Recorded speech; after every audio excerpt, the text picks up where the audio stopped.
যেই কথাটা কইতাম ইসলাম কথা মনে আসেনি? কোন কথাটা কইছিলাম?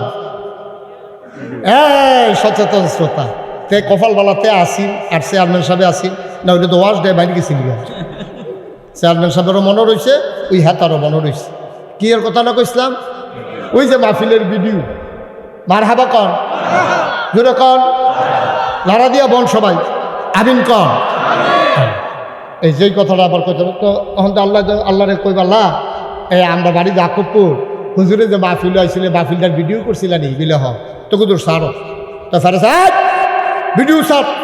এখন ভিডিও সারছে পরে তো ডাক দেখো আল্লাহ বাসটার লোকে কেডা এটা সব আনা লাগা না তো বাসটার লোকেরা বই হরিছে কেডা কয় তোর মতো তো দেখা যাক মতো না আমি মতো সব আনা লাগা না।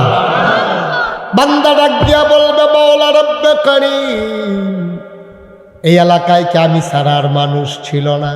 মাত্র কয়েকশো লোক আমরা হইলাম, বাকি মানুষগুলা চায়ের স্টলে আড্ডা মারল, রাস্তার কিনারে শার্টের বোতাম খুইলা বাতাস খাইল।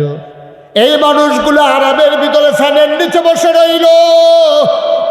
আল্লাহ যারা বাড়িতে বসে রইল আরাম করলো তাদেরও জাহান্নাম। আর আমি যে মাহফিলও গিয়া এত কষ্ট করে ভিড়ের ভিতরে মাহফিল শুনলাম আমারও জাহান্নাম। এডি বুঝি বিচার সব ভালো লাগায় না? হেতে ভাই ধুইতা থাকেও জাহান্নাম, আমি মাহফিলও আইয়া জাহান্নাম। তো লাভ হইল কি মাহফিলও গিয়া? আল্লাহ যদি তোমার কথাটা পছন্দ কইরা ফালায়, আল্লাহ কইবা আমার বান্দায় কি কায়দার কথা শিখছে রে, যা যা যা ওই মাহফিলের উসিলায় তোরে আমি জান্নাতের ব্যবস্থা করে দিলাম। আল্লাহর এই ক্ষমতা আছে নাকি নাই? ফারবনিও ফারলে তো আল্লাহ ফারবো, ফারলে তো আল্লাহ ফারবো। ফির সাহেবে ফারার ক্ষমতা নাই, চেয়ারম্যান সাহেবে ফারতো না, উপজেলা চেয়ারম্যান ফারতো না, এমপি হিসেবে পারতো না, প্রধানমন্ত্রী রাষ্ট্রপতি পারতো না। একটা মানুষরে জান্নাতে নেওয়ার ক্ষমতা নাই যদি দয়া করে আল্লাহ না দেয়। ঠিক কিনা কম?